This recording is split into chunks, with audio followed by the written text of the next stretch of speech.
Sugeng Bapak Ibu. Salam. Tentrem rahayu saking Gusti wonten ing manah kita sami injang menika. Bapak Ibu,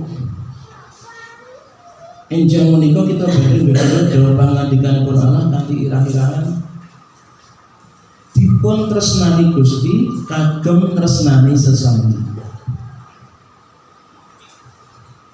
Dikasihi Tuhan untuk mengasihi sesama. Kalau baleni mulai. Tema untuk kita renungkan pagi ini adalah dikasihi Tuhan untuk mengasihi sesama. Bapak Ibu, menawi kita ningali kahanan zaman saat menika. Zaman menika sansaya rekoso atau sansaya kepenak. Tambah rekaos nggih. Ananging kula panjenengan minangka para kinasihanipun Gusti nggadahi setunggal tanggung jawab, nggadahi setunggal panggilanipun gesang, nggadahi tujuanipun gesang, bilih gesang kula panjenengan sami ingkang sampun nampi katresnanipun Gusti ingkang ageng menika kula wau, kula panjenengan kedahipun saged dados napa ingkang pangajeng-ajengipun Gusti inggih tresnani sesama.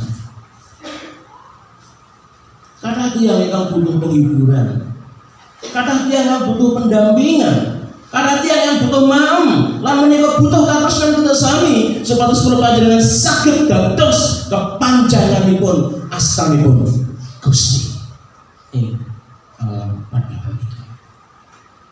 Ibu bapak lan para sedherek ingkang kinasih, kanthi tema ingkang saged kita waos kala wau ten pundi kula panjenengan dipun tresnani Gusti kagem tresnani tiyang sanes menika tujuanipun kula panjenengan urip dadi wong Kristen nggih. Kemudian Allah nggak ada pengajeng-ajeng ageng dumateng kula panjenengan sami supados gesang kita menika sak sampunipun napi katresnanipun Gusti. Katresnan menika terimpartasi dumateng para sedherek kinasihan kita sami, sesami kita sami, sedulur-sedulur kita sami.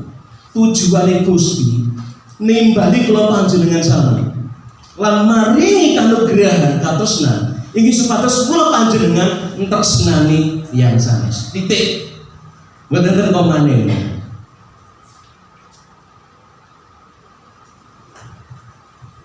Kados dene mik menika Bapak Ibu. Mik menika dipun rancang, dipun ciptakan untuk menjadi pengeras suara. Setuju ya? Niki nek damel uleg-uleg saged mboten? Ngulek sambel saged mboten? Saged ah. Sapa ngomong saged? Saged. Sambel terasi, kebok setan. Jika nami ning gereja lek apa? Uleg-uleg. Saged? Saged. Nek sing ngomong napa nih? Miknya. Saged, dipaksa bisa. Tapi yang hancur adalah miknya. Yang terus kita akan bikin Bapak Ibu. Kita ini ngomong apa? Fungsinya diciptakan sama nyanyi, ya, main musik. Ini gemul badminton sakit betul? Sakit kan? Sakit. Apa ngomong sakit? Yang saya ngomong apa nih? Cocok kemudian cuma gemul main badminton.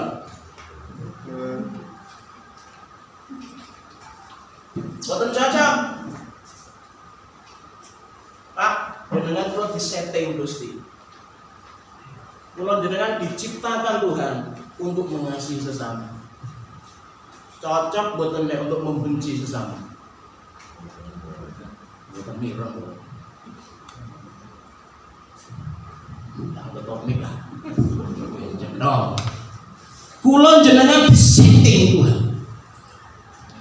Kula panjenengan diciptakan Tuhan, didesain Tuhan sedemikian rupa untuk mengasihi sesama. Cocok mboten kalau Tuhan yang sudah mendesain kita, ingkang sampun nyiptakaken kita kanthi sampurna. yang seharusnya didesain, diciptakan untuk mengasihi sesama, tetapi kenyataannya di dalam kehidupan ini kita membenci sesama kita. Cocok betul? Dipaksakan bisa enggak? Yang rusak siapa? Pengen rusak atau pengen langgeng? Gak ada pilihan buat kita Bapak Ibu. Pulang dengan Rasulullah dalam firman ini. Oh ternyata Tuhan berat banget ya tugas saya ya.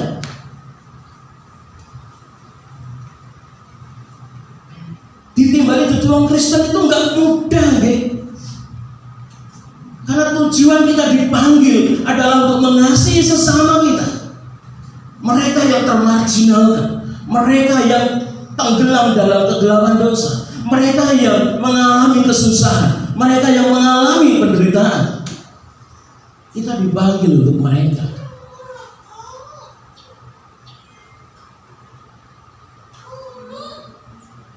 Bapak kasih wong liya. Yusuf lho Pak Yusuf, anak Pak Yakub. Kenapa? Dia lho duwe dulur pinten? Sing lanang 11 kowe.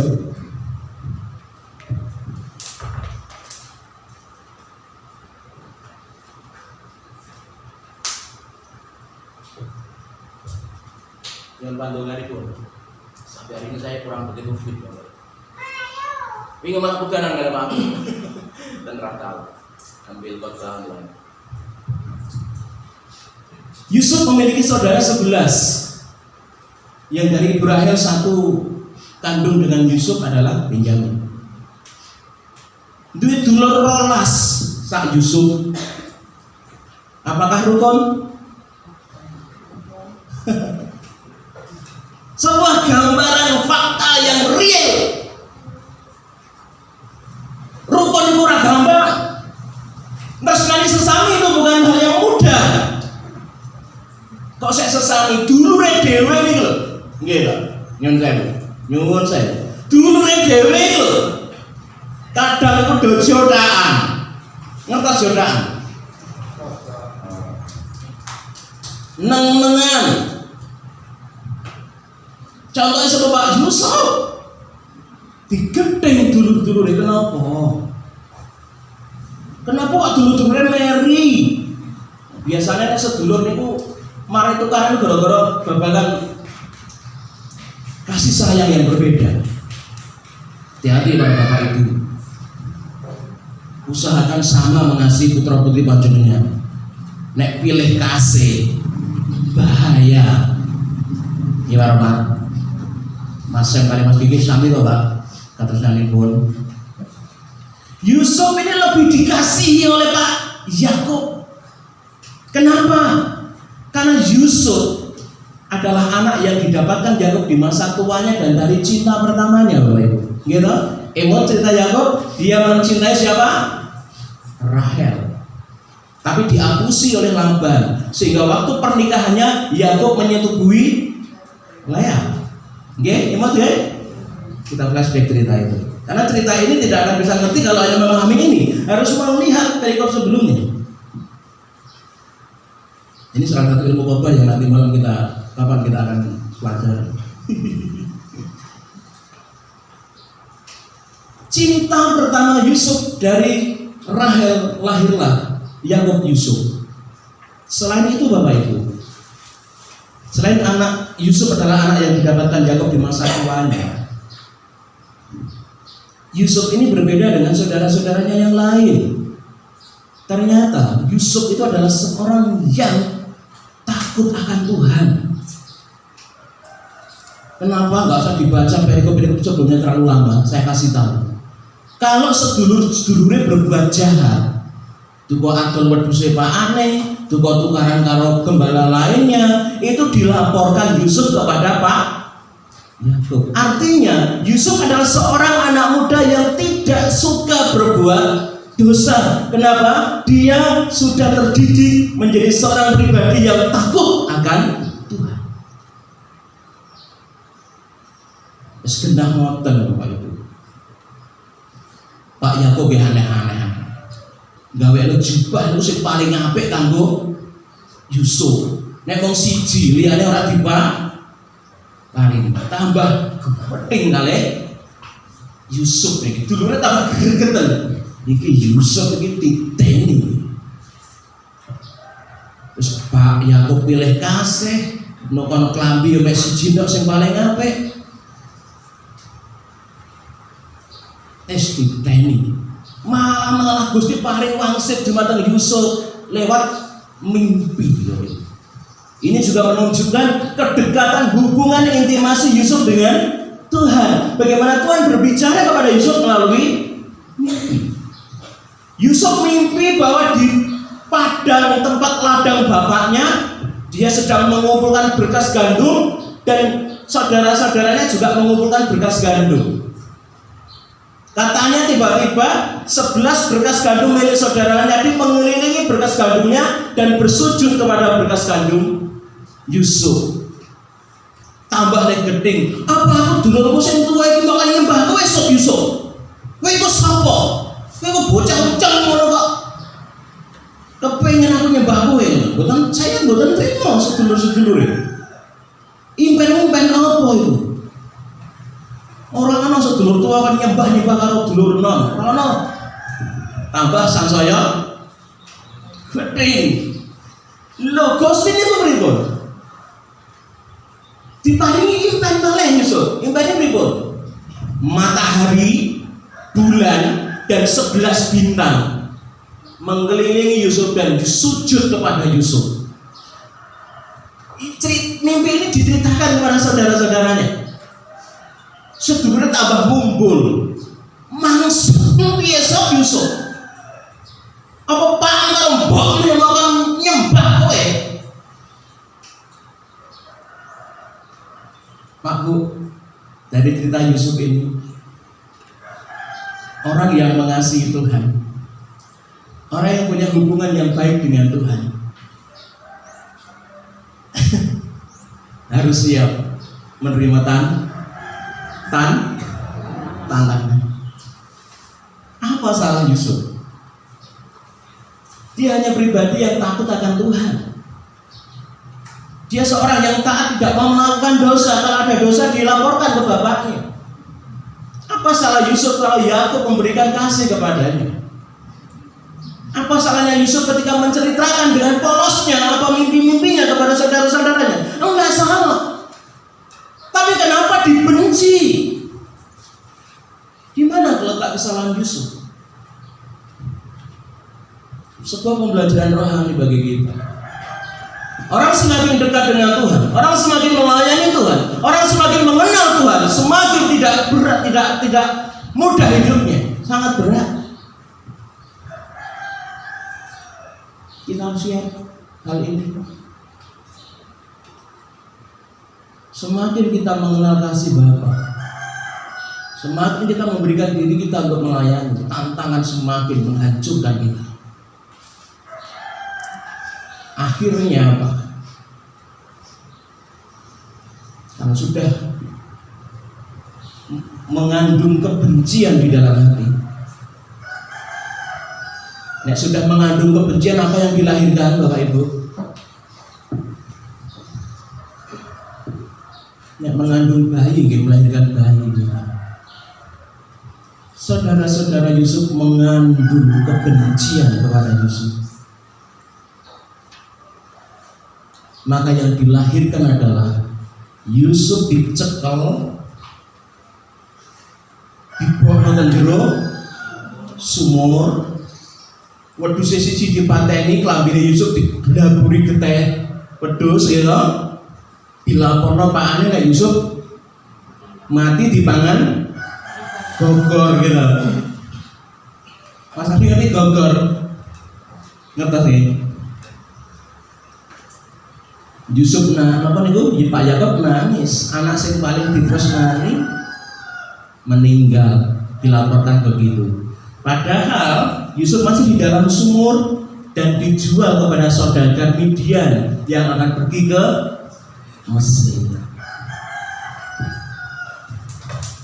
Bapak Ibu,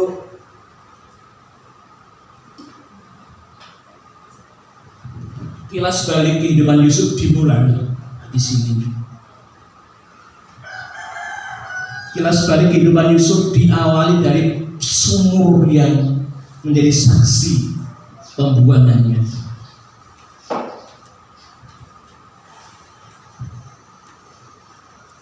Dijual saudaranya, dibeli orang namanya Pak Potifar. Ini orang yang bekerja di kerajaan Prabu Prion, gitu, Raja Firaun. Yusuf usianya waktu itu 17 tahun. Saksi sinten sak niku. Arido. Itu wayahe. 17 tahun sak tambah Mas Kiki berapa? 20. Enggak ada yang 17 tahun, santok kan?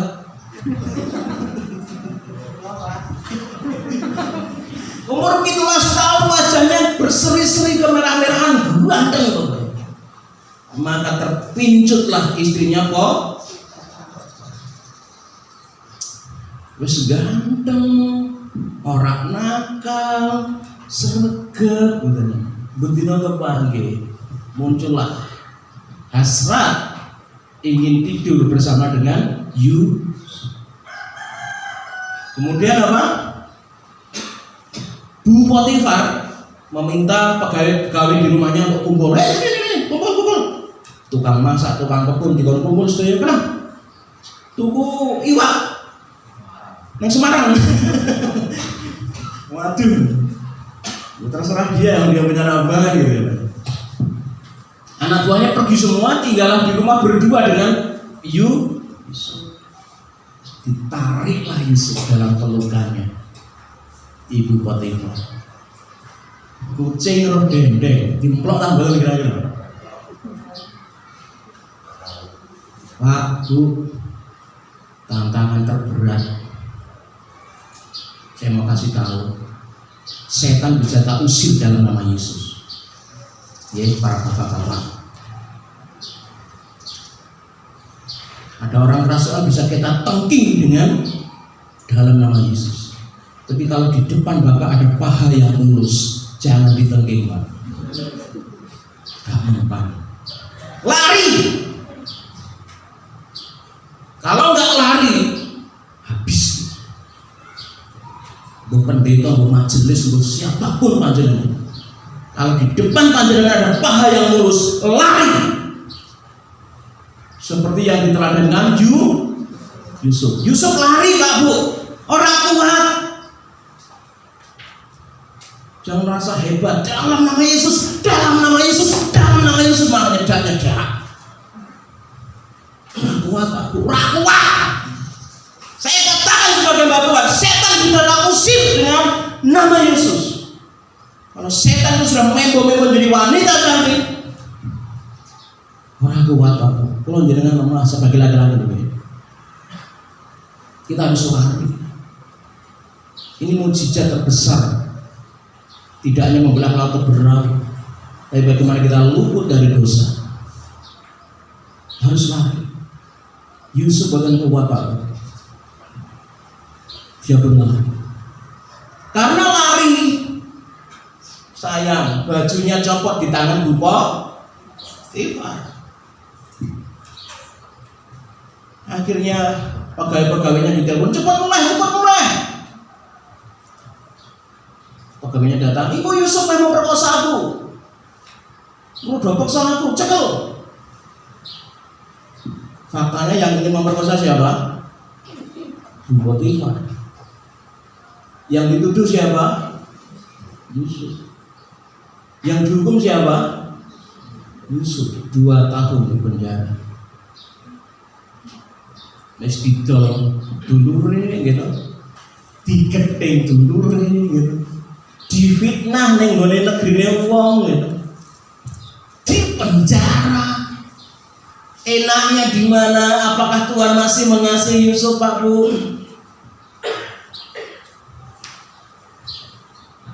Kadang pun kita seperti itu.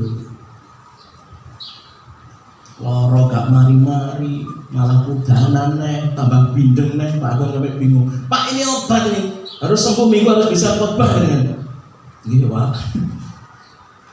Minum obat terus, Bapak Ibu. Masalah keuangan, masalah keluarga, anak, pekerjaan. Kadang-kadang nggak ada baiknya Tuhan. Kita dalam posisi-posisi yang sulit, sekolah ya kosong, boleh gawean yo angel, ya kan? Di manakah kebaikan Tuhan? Loh, Bapak Ibu. Apakah jujur panjenengan sampai hari ini merasakan Tuhan itu baik? Meskipun keadaan di luar ekspektasi kula panjenengan, di luar harapan kula panjenengan, seperti Yusuf.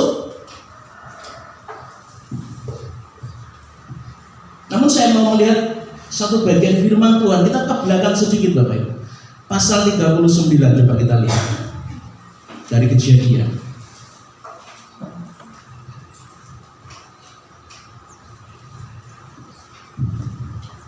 Bapak Ibu bisa ditampilkan dan dibaca oleh jemaat Tuhan. Kejadian pasal 39 ayat yang kedua.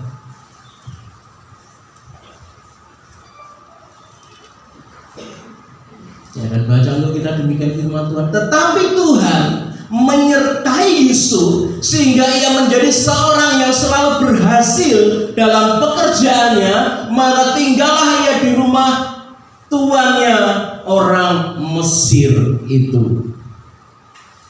Bapak Ibu, Tuhan apa dikatakan firman Allah? Menyertai. Amin. Tuhan menyertai. Tuhan Immanuel. Sesungguh-sungguhnya panjenengan walaupun di dalam sumur, sesungguh-sungguhnya panjenengan dibenci saudara-saudara panjenengan. Sesungguhnya ketika panjenengan difitnah, sesungguhnya ketika panjenengan mengalami kesulitan, panjenengan tidak pernah sendiri. Amin. Karena Allah kita Allah yang Immanuel.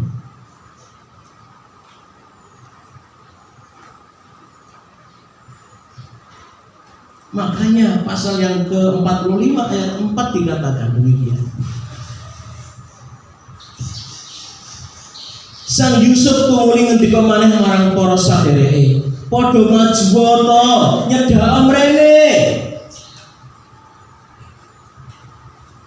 Tumuli padha maju sarta dipangandikani maneh, aku iki Yusuf adimu kang padha kok edol menyang tanah Mesir. Disinilah Yusuf membuka jati dirinya, siapakah dia yang sebenarnya, Ibu Bapak. Kepada saudara-saudaranya dia mengaku bahwa Yusuf seorang yang berkuasa, paling berkuasa nomor 2 di Mesir adalah saudara-saudaranya yang datang dari Kanaan itu.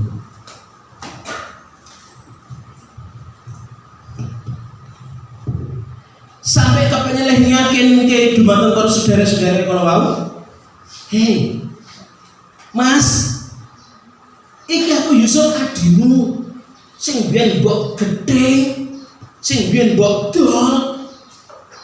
Iki aku diberkahi Gusti, Mas. Dadi raja nomor 2 ning Mesir.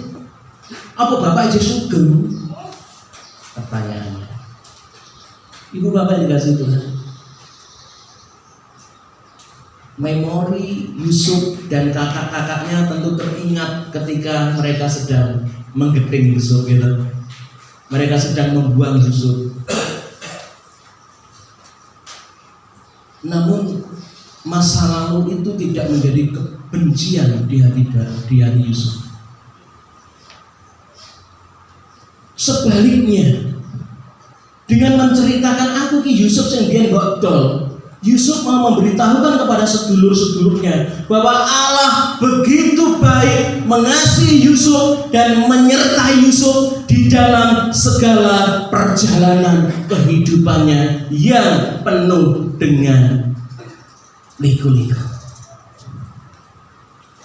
Yusuf mampu merasakan, mengenal kasih Tuhan yang begitu hebat dalam hidupnya, sehingga dia tidak menjadi seorang pemuda yang bertumbuh di dalam akar kepahitan.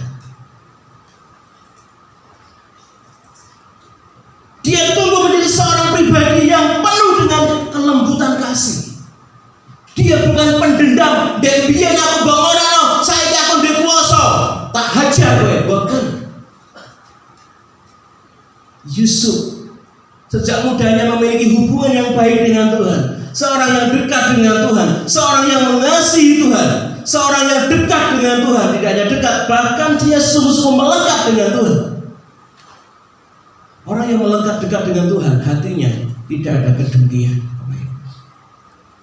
sehingga dia mampu mengasihi sedulur-sedulurnya yang membenci dia, yang menjual dia. Kenapa Yusuf mampu mengasihi saudara-saudaranya? Karena dia mampu merasakan kasih Tuhan yang begitu sempurna dalam hidupnya. Walaupun terkadang Tuhan izinkan sesuatu yang sakit, mungkin Tuhan izinkan saat ini kita juga mengalami sesuatu yang di luar ekspektasi kita, ya Bapak. Anaknya percayalah, Tuhan mengasihi panjenengan. Katakan dalam diri jenengan saat ini, Tuhan sangat mengasihiku. Ayo. Katakan mana dodol jenengan, Tuhan sangat mengasihiku. 1, 2, 3. Kurang mantap. Coba dengan tulus, Tuhan paling mengasihiku. Anggaplah seperti itu, seperti Yohanes. Aku adalah murid yang paling dikasihi Tuhan. Apakah semuanya tidak dikasihi? Dikasihi Tuhan. Tapi Yohanes menganggap dirinya lah yang paling dikasihi Tuhan. Kalau sudah demikian, apapun yang kita rasakan, Tuhan tidak akan pernah tinggal. Yusuf demikian. Pak Bu, impossible. Jenenge wong urip apa? Aku lo difitnah, nggih, napa nggih? Nate ngoten. Aku lo digething dulurku dhewe Pak, wong liya. Pernah saya khotbah, orang yang paling bisa menyakiti dan melukai hati kita yang paling dalam itu orang-orang yang paling dekat, gimana? Kadang yang bojo, kadang yang anak, kadang yang mantu, kadang yang dulur kandung, gitu. Nek wong dia malah nggak nyelekit biasa. Sehingga kita punya tameng untuk membenci dia. Pokoknya orang bakal tak ampuni. Apa? Ampun apa? Dia wis mitnah aku, dia wis dolanan aku, sengenyek aku apa? Ora iso. Menungso batese sabar ku ya ono, ora ono. Nderek Gusti ya tidak bisa seperti itu. Kita punya banyak 1204 alasan untuk membenci saudara kita, Bapak Ibu, saya katakan. Namun Tuhan punya 1500 kasih untuk kita boleh mengasihi. Amin. Jenengan masih gedeng pengen gedeng dulu deh, jenengan sing pernah membenci jenengan tak buka hari ini. Apakah jenengan layak diampuni Tuhan? Halo, pantas bukan mendengar Nabi kamu bilang keselamatan.